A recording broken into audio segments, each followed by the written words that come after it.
So, Aaron, did you have anything in mind? You've been listening to a lot of our pitches. Yeah, my unpopular opinion is that they should do Robert's Rebellion. No!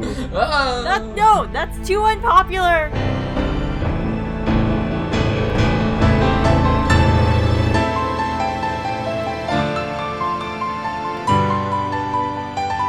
It's so unpopular. And George R. R. Martin said, I thought we established we weren't going to... But that was before when it was popular. Now it's completely unpopular, and to suggest something in the face of what George has already said is just blasphemous. Everything changed when George's blog post attacked. Yeah. It ruined my Dunkin' egg. So why Robert's Rebellion? Well, let's start off and let's talk about the business aspect to begin with. I know it sucks to talk about art in the context of this, but we have to talk about it.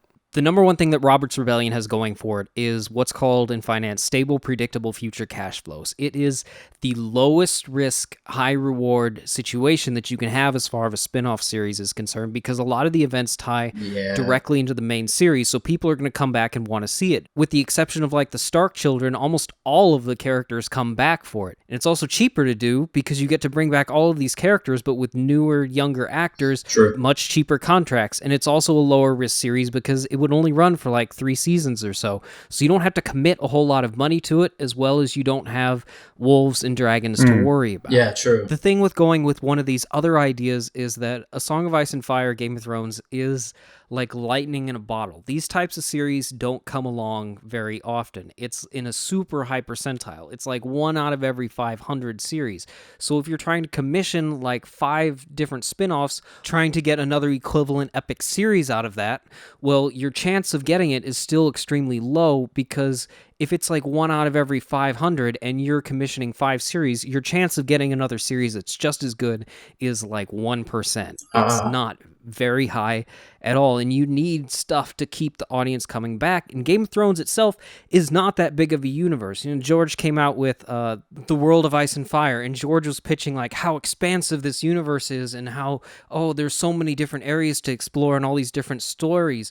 But it's kind of wishful thinking to expect your audience to be ooh, the 5 forts, what are those? Oh, I want to read about the oily black stone. But people don't care about those things. Game of Thrones is a really small universe. It's like Winterfell, King's Landing, and Castle Black. It's the Starks, the Tyrells, the Lannisters, and the Targaryens. It's not Valyria. It's not going down to Old Town. These things have only been shown in the series for a couple of scenes. They aren't the hook that gets people back and coming and seeing more. If you're going to do another one of these series, it's going to have to be almost just as good as Game of Thrones to bring that audience back, because you're talking about entirely different scenarios that are so far removed from the events of the main series that it might as well not be in the Game of Thrones universe. It might just be in a separate universe entirely.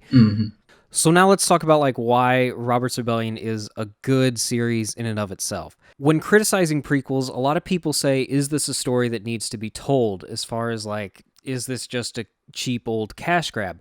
Well, Game of Thrones, Robert's Rebellion actually kind of needs to be told. George has said that in the main book series, A Song of Ice and Fire, we're going to be told most of the main plot points, but that's going to once again be George's version of a history book. It's going to be The Princess and the Queen again. You're just going to get the major plot points. You're not going to actually tell the story. But the thing with Robert's Rebellion is all these events are actually so intertwined with the main series that Robert's Rebellion is like additional seasons to Game of Thrones. It's like season -3, 2, and 1.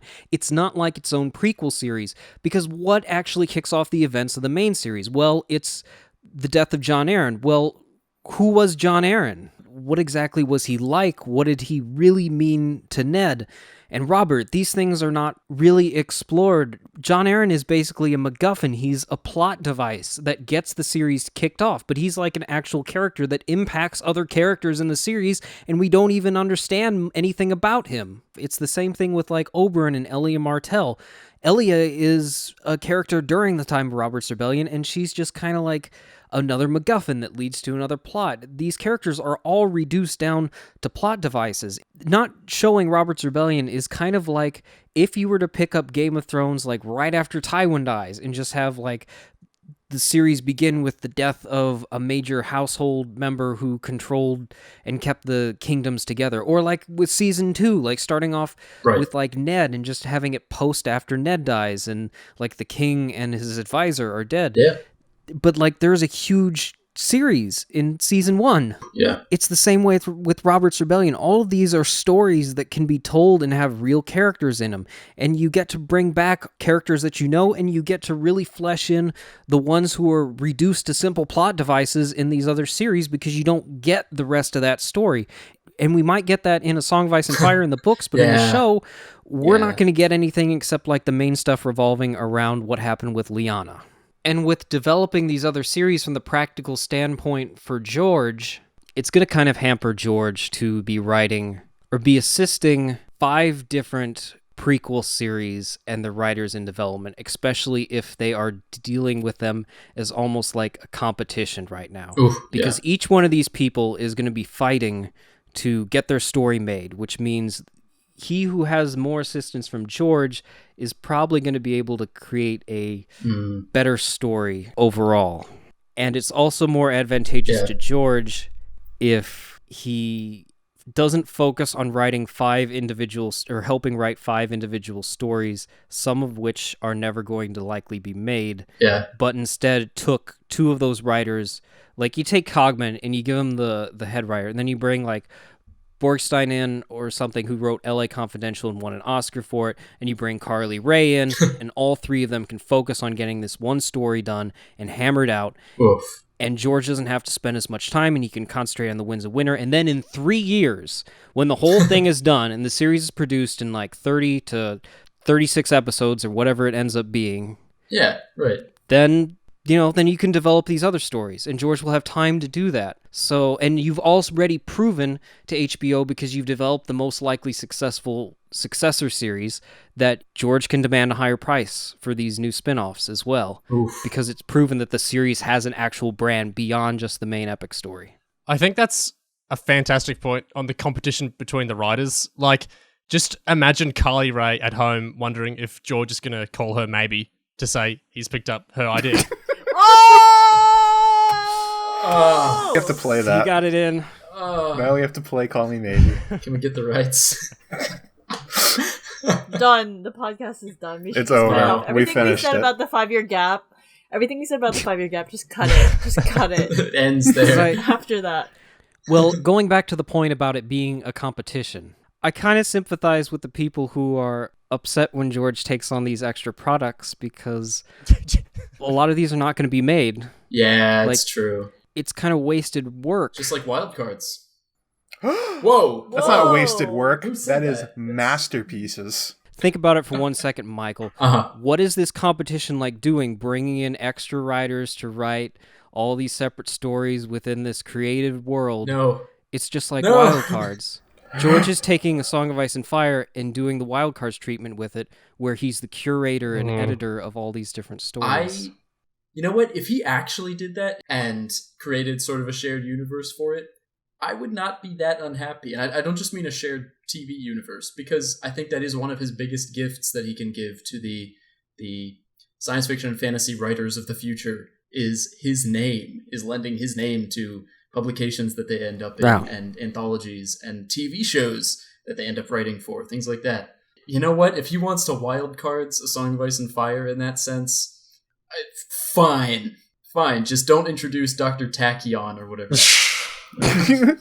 So Isabel, Mighty Isabel, another one of the mods, made a great post talking about why Robert's Rebellion is superfluous. I agree with Isabel. Her TLDR is that the story of the fall of the rebellion warriors might be dramatic and cool to see on film, but it would be missing a lot of what makes A Song of Ice and Fire a compelling story. And she talks about what makes it a compelling story is that A Song of Ice and Fire is a story of the aftermath of the war of Robert's Rebellion, of that final feudal decay where feudalism has consumed its own beneficiaries, these are her words, male warriors, so thoroughly that the next generation literally has to invent magic and return from the dead to renew the world. And my rebuttal also to Robert's Rebellion is, if you want to read a story that has the same themes, the same narratives, the same heroics as Robert's Rebellion, Go pick up the Iliad. No Everything's Iliad. there. Whoa. No Iliad. What do you mean no Iliad? You're the Iliad. Whoa. Oh my god. Whoa. What an insult. My third point is I would instead pitch the War of the Ninepenny Kings solely because we have previously asserted a potential Tywin Pycelle ship Yes.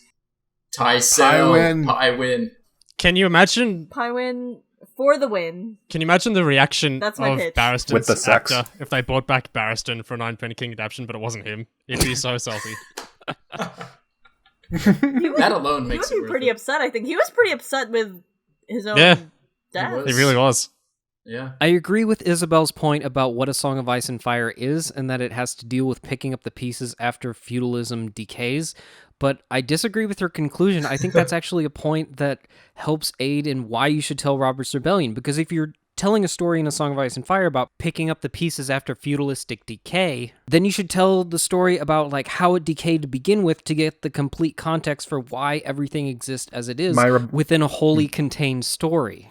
My rebuttal to Robert's Rebellion, though, is we were talking about this before, and I was saying that like everyone's going to know all the plot points ahead of time, and you were like, that happened already. But that was with book fans. If you're trying to get the TV fans back, they're already going to be familiar with a lot of the hooks we're talking about. Don't remember them. They will remember. They're going to go over them these last two seasons like in depth. No, they aren't. They're going to have, like, Lyanna and Rhaegar for one or two scenes. There's, like, one blurb of Littlefinger where he says something like, Brandon cut me from neck to stem or whatever. And it's like, nobody remembers that stuff. So when they see Littlefinger get up there to fight Brandon, they'll be like, oh, my boy, Littlefinger, he's gonna win this one. That's why there's no Brandon. And then he gets completely wrecked. That's a small one. I mean the big ones. And you know there's going to be like a BuzzFeed article the next day that's like this great catch from this great callback to Game of Thrones with Littlefinger. That you missed. That you missed. That you don't remember. Exactly. That, oh my god, they foreshadowed this so long ago. Like and share this on Facebook. I think with the audience that you're trying to get, that they're already going to know your hooks already, and I think that's a bad place to start from. I could be wrong, but that's my opinion. Well, like, even with Jaime killing the Mad King, theoretically in 5 years when they would arrive at that event, half the audience isn't even going to remember that should happen.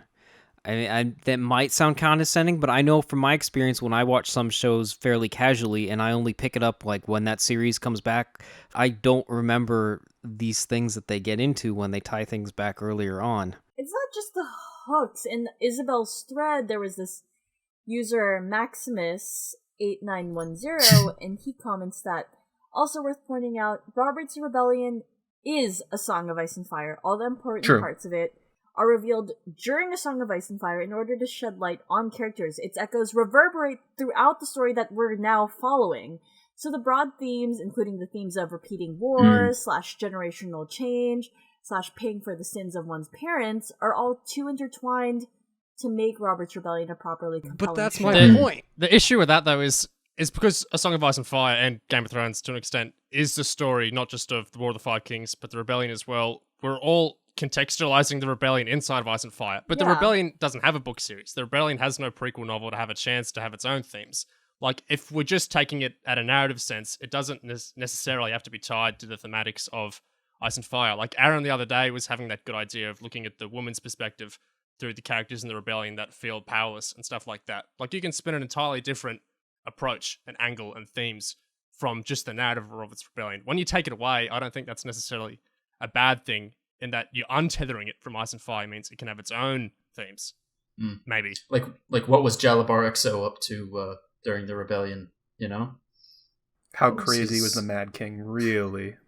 Well, like, what if Rhaella was the main character? Yeah. What if you had this whole story? I agree with you, Sam. I think, like, that, you know, as presented to us with the main characters of Robert and Lyanna and all that, that's one story that kind of exists intertwined with Song of Ice and Fire, but you could tell a very different story about Elia and Rhaella and I don't know. Take your pick. Ashara Dane. This is why I like Ninepenny Kings better. Is because you get all this stuff with characters you know, but a lot of people aren't as familiar with it. So that when you have the big points of the series that you're going for, at least most of the audience isn't aware of it, and you get all the same things Aaron and Sam are arguing for. It's the same themes, it's the same plot leading it to the other one, and all the names you want to know, but without the widespread acknowledgement of where it's going. Plus Pywin. But you're not. Pywin. But you're not really.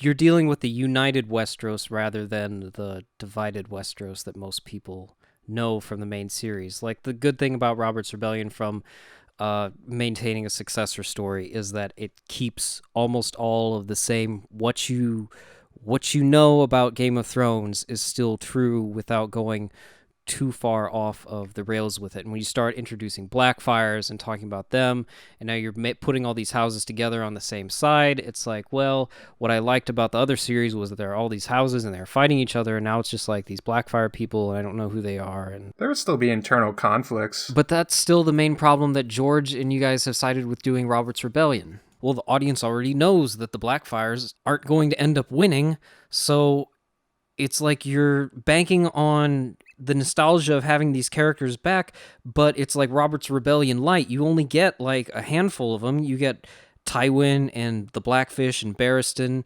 and you get Aerys, you get the Mad King, but he's not yet mad, and he's not going to turn mad during the context of the series, so the half of your audience that is more dedicated and remembers Aerys, but also hasn't read the books, is just going to be like, what?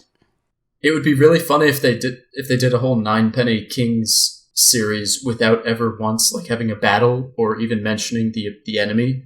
Like, they were all just sort of set up for war, but like it was a tiny war, and there was one battle at the very end that was really lame, and it's just this overwhelming force. I came here to see a war, and I didn't get a war, nor a penny.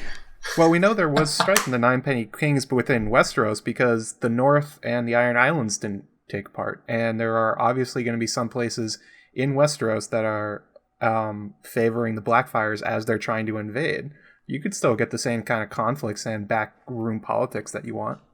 I feel like how Aaron was saying it is almost like characterizing the rebellion as like a soft reboot of Ice and Fire, because it has a similar like world building. That's an interesting way. I'd never thought of that because it's a prequel. That's a really interesting way of framing it. Yeah, a lot of the flack prequel series get are because of like the Star Wars ones and how they were fairly lackluster. But if you go into like modern reboots or prequels as far as they go, a lot of them are getting like better or as good. Like, you look at Better Call Saul. Yeah. I already know the outcome of most of those main characters, and I still think that it's the best show right now on TV. It still engages me even though I know most of the outcomes, and I'm really excited to learn what happens to these new characters that they've introduced and how they eventually unfold during the events of the TV series once it reaches that point.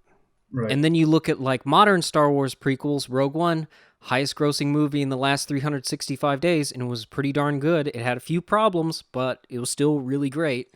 A substantial part of The Godfather 2 is a prequel, and that's a very acclaimed film. Like, just being before... That's a good point. Yeah. That's a great point.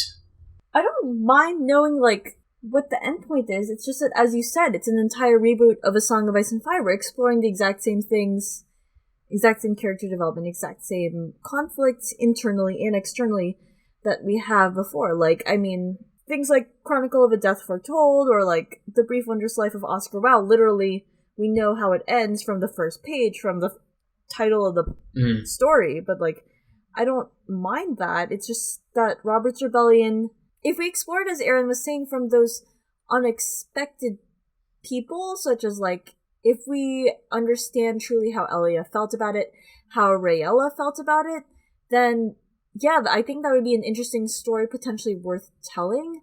But that's not why people want Robert's Rebellion. People want Robert's Rebellion because they want the Michael Bay action scenes. Oh, yeah. Of Battle of the Bells. You know, if they want Michael Bay action, they'll go for, like, Dance of the Dragons. But that's not what I asserted in my pitch. That wasn't the She's got you unpopular there. opinion, Thunderdome. But I'm not proposing that for Robert's Rebellion either. Robert's Rebellion is the worst place to do a Michael Bay action story because you don't have the magic and you don't have the horrible flying beasties going around shooting fire at each other. Which is exactly why I'm saying if which is why I'm saying if we are going for Robert's Rebellion for the reason that you said of following the stories of Elia, Rayella, even young Catelyn and how we got to where she is now, these people who have been left behind, who we aren't following in the midst of battle, because we've already followed what it's like to be in the midst of battle. We've seen what the aftermath of that is and what George R. R. Martin's take on that is from Septon Maribald and his Broken Man speech. We don't need to rehash that argument. But they aren't in Game of Thrones. They aren't in Game of Thrones. All you got was Septon Ray, like, building a hut and being like, I don't know if there are any gods, but here's my hut. But George R. R. Martin isn't thinking of it from the Game of Thrones perspective necessarily. He's thinking of it in that he says that the Robert's Rebellion story will be told entirely through A Song of Ice and Fire, not necessarily through Game of Thrones, because he's thinking of where the story is going to exist. And it's going to all be there, because we already know that not all of it is present in Game of Thrones. Yeah, and like a couple of haphazard brand flashbacks, but you're not going to get the full story, and a lot of the details are going to be like the Princess and the Queen history book version. And that's still just the book version. That's not the version for Game of Thrones. Like, when you're thinking about the successor series, you have to think about it in the context of being a successor series to Game of Thrones, not what you're putting in your books. Maybe it's time to get rid of George R. R. Martin from the creative process of the spin-offs. Whoa! Bruh. Whoa. I mean... Dude. Are you pitching yourself? I am pitching myself. I'm the usurper bookshelf stud. Michael's Rebellion. Yeah. I just want to see Stannis in the Vale having the Proud Wing story, because he goes hawking with Ned and Robert, and his bird won't fly. And he's like, I need to try a different bird. And he looks directly into the camera and says, a red bird, and then winks. Yes. Oh my god. He tries a red bird. He gives up Proud Wing, and he gets a red bird, and that's like foreshadowing. And you put like the Melisandre musical cue underneath Redbird when he says it. Oh yeah. And then there's a shot of him having sex with the red bird on a table. Then a shadow bird comes out. Can we put this on iTunes? I didn't say any. There's going to be a lot of cutting on this. We're at an hour and 40 minutes. This is supposed to be like 30, 40. Well, that's what the Red Bird was saying. We should stop. All I'm saying is all of this is great, but we could see the Hammer of Waters happen, and that would be awesome. You're saying something about Michael Bay? What? I guess Robert's Rebellion just means something a bit different to me. It's like, Matt, what you said in the 5-year gap section about, like, if George went with doing the 5-year gap in the books, he would have skipped over doing the Riverland story with Jaime, and you said that you would feel cheated if you just got that part of the story in a flashback.